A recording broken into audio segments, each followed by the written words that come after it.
by welcoming everyone to this week's Citizens Climate University. It's a weekly webinar program of Citizens Climate Lobbies that provides CCL supporters like you and I with access to in-depth training opportunities on topics related to climate change and effective climate advocacy. I'm your host, Brett Cease, and tonight's topic is going to focus on asking our community leaders to champion their support to President Biden. We know that Congress has paused the process of negotiating the budget reconciliation package, so maintaining climate as a political priority continues to be CCL's main focus. It's just shifting a little bit in this time right now. And since the local leaders have extra clout, asking your community leaders, both those that have endorsed the Energy Innovation Act or some other form of significant climate action, carbon pricing, you name it, as well as non-endorsers yet, to personally email President Biden's office and identify themselves as a community leader when they call is going to be strategic key action that Sabrina will review tonight, along with some other scaffolding to set that up. And again, we want to emphasize that local elected officials, business executives, and faith leaders all can be especially persuasive. So to take us through tonight's training and a lot of the resources we have to support you in your work doing this, we are going to be joined by the wonderful Sabrina Butcher. Sabrina started as a CCL volunteer back in 2018 and joined the staff last year in 2021. She now serves as CCL's Action and Endorsement Coordinator, as well as liaison to Michigan's 8th Congressional District. So it'd be in wonderful hands with Sabrina's work. And if we've done our job well, over the next hour, we're going to have the chance to review the following 3 learning goals. Why now is the time for you to engage community leaders to continue to champion their support? Who to ask in your community to speak up in supporting a price on carbon to help President Biden keep his promise. And we'll also review what to give your community leader on how and what to say in their outreach, as well as where you can find that in CCL community. And our agenda to take us through that is pretty straightforward. Why now? Which community leaders? How they should contact President Biden's office, what they should say when they do so, and how else to highlight that support in your district. But with that, I will pass it to Sabrina, and you're in for a real treat, everyone. So thanks so much for spending your Thursday night with us. Thanks, Brett, and hi, everybody. Thank you for joining us tonight. I'm going to start with a story from CCL's National Actions Director, who is here tonight, Todd Elvins. And I'll tell you that the moral of the story is that you probably know a lot more community leaders than you think you do. Todd surfs every morning, and one day while he was waiting for waves, one of his surf buddies asked if there was any news on the climate stuff he does. Todd told him that we were running a campaign to get constituents to call their members of Congress. I'm sure you're all familiar with our previous campaign. So Todd's friend said, "So you know I'm a partner at my law firm. Do you think my call would have any clout?" Todd said, "Absolutely yes," and promised him the next wave if he agreed to make that call. So business leaders like Todd's surf buddy are terrific community leaders, and they do have extra clout with Congress and with President Biden. So let's jump in. Why are community leaders important now, and which community leaders should you ask? We'll explore these 2 questions and some more in this section ahead. So the Biden administration has committed to reduce emissions 50% of 2005 levels by 2030. This is an ambitious goal. In order to achieve this goal, economists agree that carbon pricing will have to be implemented. So the way I see this promise is it's a promise to implement carbon pricing. Congress is working to help the president achieve that goal, but they have paused their work on budget reconciliation. During this time, our focus at CCL is ensuring that strong climate policy remains a priority for the budget administration and for the Biden administration and this Congress. You can help to increase support for carbon pricing by having your community leaders contact President Biden's office and ask him to keep his promise. Community leaders are great outreach because they often create jobs and economic activity in the district, so their voice carries that extra weight. Hearing support for strong climate action from both volunteers and community leaders at the same time will be the most impactful. Your outreach will help to keep carbon pricing in the minds of Biden's admin and members of Congress amidst all the other things that they're paying attention to right now. So up until recently, our Grasstops work was 100% focused on getting people who've already endorsed climate policies in the past to personally call Congress to show their support for carbon pricing. At this point, our ask has changed because volunteers have re-engaged most of our endorsers. So we've expanded our scope to ask all community leaders, whether they have endorsed or not, and we're asking them to personally email Biden's office now. Especially focus on community leaders who are concerned about climate change or have particularly great influence in your district or state. Community leaders all fall into two categories, the ones you know and the ones you don't know. I recommend talking to the former. You'll have more success contacting community leaders you already know or who you can reach through your personal network or your chapter network. You might be curious, which types of community leaders will be extra persuasive to Biden's office? I have a few recommendations.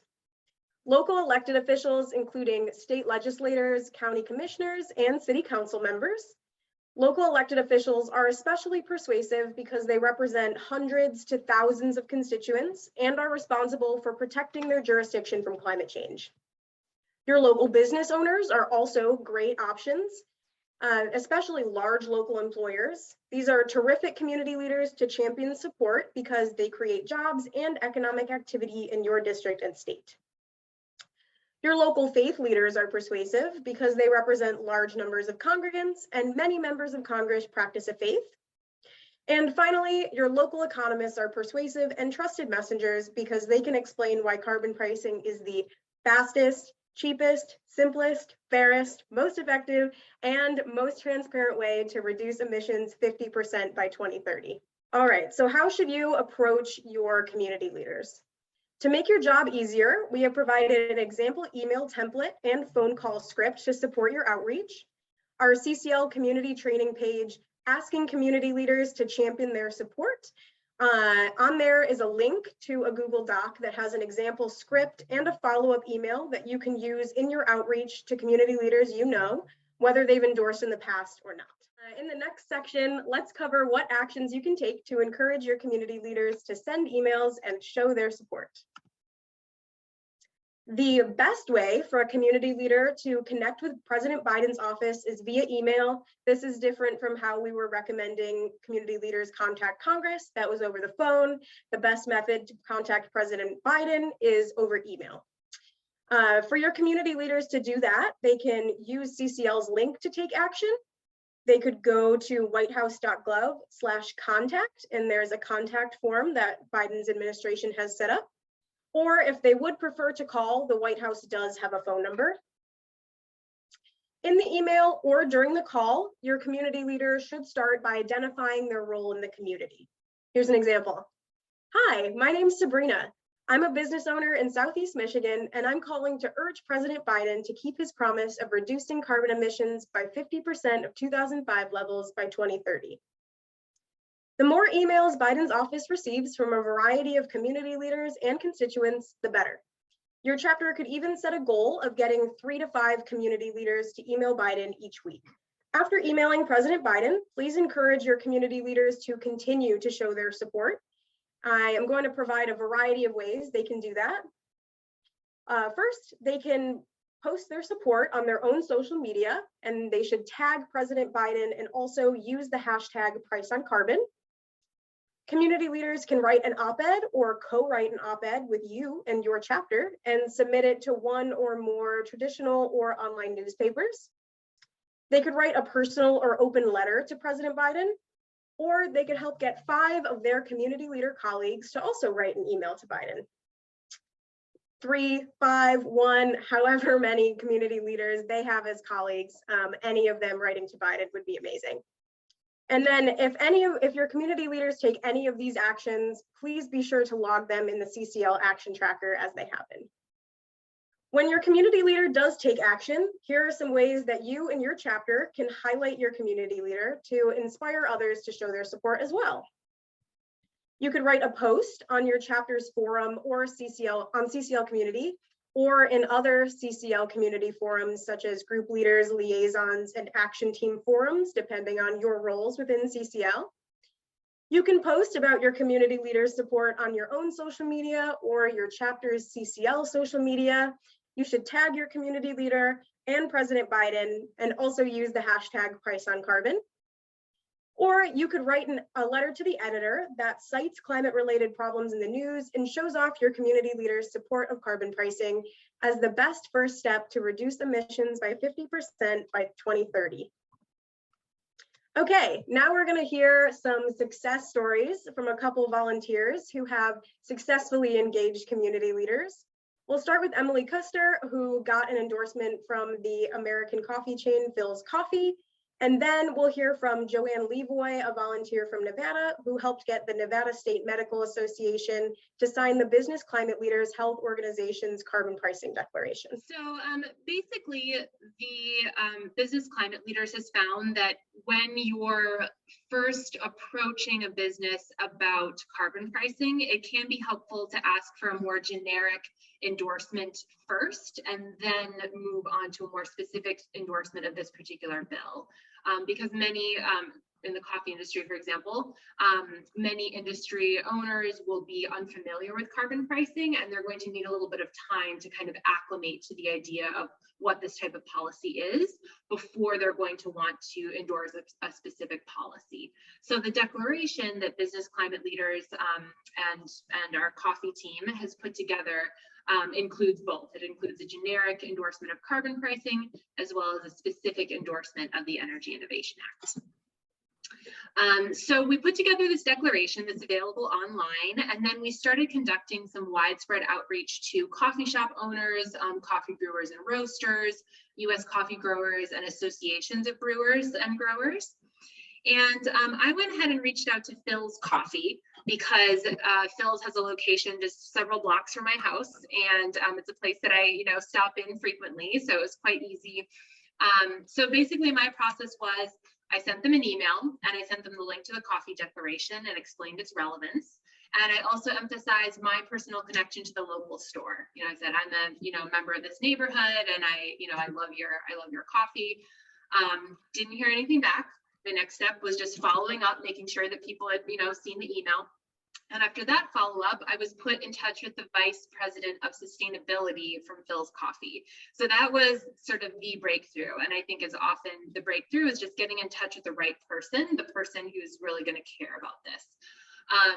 So the VP of Sustainability wasn't actually familiar with carbon pricing. So we exchanged a few emails about it. I answered some questions over email, and then she said, I'm interested, but I'm not sure. I just want to have a call. So we set up a phone call, and we had a really nice Zoom chat, and I basically just answered all of her questions. She wanted a little more time to think through it. She wanted to hear a little bit more about kind of what the implications of endorsing are. I think sometimes endorsers feel that they aren't sure how other people will react to the endorsement, particularly if it's a very centrist endorsement. So she wanted to kind of think that through a little bit. And I basically let her know that we can make this as big or little of a deal as you want it to be. If you want to advertise that you're endorsing this, we can spam it all over social media. If you want to kind of keep it on the down low for now, that's fine too. So she basically said, well, for the time being, let's just sign on, and we'll just sort of see how that goes and let it ride for a little while, and then we can revisit. So yeah, so I just continued to follow up until it was signed, and she went through the declaration, and she signed both sort of the generic endorsement of carbon pricing and then the specific endorsement of our bill. So I just wanted to pass a few resources along to all of you as well. If you have a local coffee shop that you're interested in reaching out to, we have a whole bunch of different resources here for you. All right. So basically it has what the declaration is itself.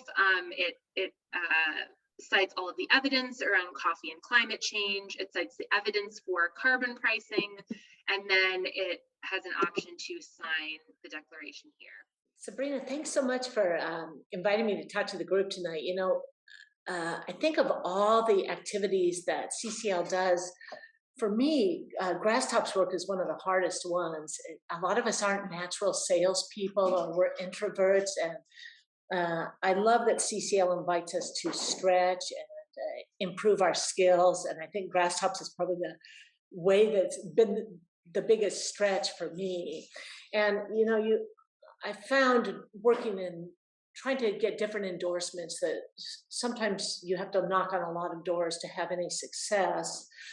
So I was really happy when the business climate leaders came out with the healthcare individual professionals letter, and the CCL health team is really a great resource for anything related to climate and health. And on their site is a lot of instructions about how one might use those two letters. So I just happened to run across that, and I've done some work on climate and health for the last few years. I'm involved with the Nevada State Medical Association, and that group has actually passed a few resolutions related to stating that climate is a problem for human health. And so I had a list of a few doctors and a few nurses and a few other health professionals, and I forwarded the healthcare professionals letter to about 20 people and asked them to sign it. The great thing about that is it's a really simple thing that busy people can do in just a few minutes. And it had some good uptake, and a couple of my colleagues actually forwarded that to a bunch of their friends. And in the small state of Nevada, in no time at all, we had about 30 plus individual signatures. What would it take for the Nevada State Medical Association to sign on to this? So we organized a presentation to the Public Health Commission, which is a small group of probably about a dozen doctors at first.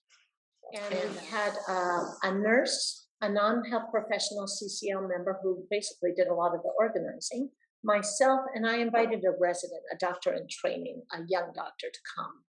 Because as with all things, youth really has a lot of power. And so we presented a very brief overview of the health risks of climate change, the reason why the carbon fee and dividend would be helpful, especially focusing on the improvements to health. And the resident gave about a 2-minute, very impassioned statement about why he thinks this is important. And that group of doctors is actually quite sympathetic to climate change, and they agreed for the Public Health Commission to endorse that. Then, the Medical Association has a structure. It has to go through executive committee, and it has to be brought forward to the whole group. So that actually took several months. We have one annual meeting a year, and I wrote up a resolution which just basically said that we endorse the healthcare organization climate and carbon pricing letter. And it actually passed with just a little bit of discussion and almost no opposition. So the lesson for me was that really we can have a lot of allies in this fight if we approach it from a point of our strength. So the strength was that I actually have involvement in this organization, and that you never know how many allies you have until you go knocking on some doors and asking. And the great thing that's happened out of that is that several other doctors that were present in that meeting expressed a lot of interest in working on climate change. And so we've been able to take that and separately work on things like problems with excess heat in Nevada. That's a huge problem. Air quality and wildfires. How can we work on urban heat island problems that are unjustly and inequitably impacting people in need in our cities? And so the letter has actually been a springboard for that. We've also been able to use that endorsement with our members of Congress, and recently had success with one of our members co-sponsoring the bill, and I think partly because of the State Medical Association endorsement. So it was not that difficult, and it was kind of fun, and I'm excited that we have it. Yeah. You can have a success story too, just like Joanne and Emily. Both of their stories started by simply asking connections they already had to support carbon pricing. This is a really similar approach that you can take to getting people to contact Biden. An individual email from Emily led to her communications with Phil's Coffee's VP of Sustainability, and the bulk emails sent by Joanne's chapter, or what she called knocking on doors, led to support from so many doctors in Nevada, and then eventually the Nevada State Medical Association. And all of these people are community leaders, and all of them are impactful and have clout with Biden. I think it's also important to note that these successes both took time. So don't worry if people aren't responding to you right away, and also don't be afraid to continue following up. If you're a prominent community leader, or the prominent community leader that you're reaching out to would prefer speaking out privately about their support, there are a lot of options you can explore with them on this front. Consider using one of these statement formats. Your community leader could write a personal letter to the White House, either by hand or type it up and mail it. They could join you for a pre-planned and rehearsed CCL lobby meeting. We have meetings coming up in June that you could work a community leader into. Or they can send a message to their influential colleagues, introducing them to CCL, the concept of carbon pricing, and suggest that they consider voicing their support as well. Also, your member of Congress is a community leader too, so their support can influence other representatives, senators, and President Biden. If your MOC is a co-sponsor, you can ask them to talk about why they support carbon pricing in an op-ed, on their social media, and whenever they speak in public. And ask them to support strong climate provisions in budget reconciliation once negotiations resume. For more information, we have a whole training on how to work with existing co-sponsors, and I think Brett has that link that he can put in the chat as well. And as always, be creative with your Grasstops outreach. I have one more idea to share with you all, but I am always here to support your ideas as well. We have a new training page on CCL Community that can help you create your own sign-on letter and walk you through the process of getting signers. This is similar to approaching community leaders for an endorsement or to ask them to champion their support in another way, but this is potentially an easier and faster ask. Like Joanne mentioned, getting people to sign on to BCL's Health Professionals Declaration was super fast and easy. This could be similar. You can start with endorsers and community leaders you know who care about climate change and have helped out in the past. If you start a sign-on letter and talk to some community leaders about signing, please record all those actions in the action tracker. Finally, before we get to questions, I want to make a quick plug for the Endorsement Help Desk. If you have any questions or problems with endorsements, community leaders, the EICDA page, the GET, or Grasstops outreach, go ahead and send an email to endorse@citizensclimate.org. Don't be shy. This email is staffed by super volunteers who have a lot of answers for you. Excellent. Well, I think first and foremost, let's give a huge round of applause to Sabrina and just all of the excellent outline and overlay of what you've walked us through tonight. If you have any questions after tonight, feel free again in the chat. I've put a link prior to this to the endorse@citizensclimate.org help desk. All those friendly people with headsets waiting to talk to you and your questions. We've got the CCL community training page there, as well as our forums, which is a short link, simply just cclusa.org/forums. If there's anything else that you wanted to share from your success story, so you can be featured on the next training, because we absolutely know that the work that you're doing in your communities is making a difference. And we can't wait to hear all about it, to share and inspire each other in this collective work. So thank you all so much for being here, but also know we hope you have a wonderful rest of your night and stay safe, everyone. Thanks. Thanks, everybody. Thank you. Thank you for listening to this episode of Citizens Climate Lobby's training program. You can tune into more episodes anywhere podcasts are available. Inspired by what you heard today? Join Citizens Climate Lobby to advocate for bipartisan climate solutions. Go to community.citizensclimate.org to find more trainings, resources, your local chapter, national action teams, discussion forums, and more. Be sure to like our Facebook page and follow us on Twitter and Instagram @CitizensClimate. We also invite all of our listeners to subscribe to our YouTube channel for more inspiration. Like what you hear? Recommend us to your friends and make sure to give us a 5-star rating. It helps us show up on other listeners' feeds. Feel free to pass on any suggestions for future episodes in the comments as well. And together, we are creating the political will for a livable world.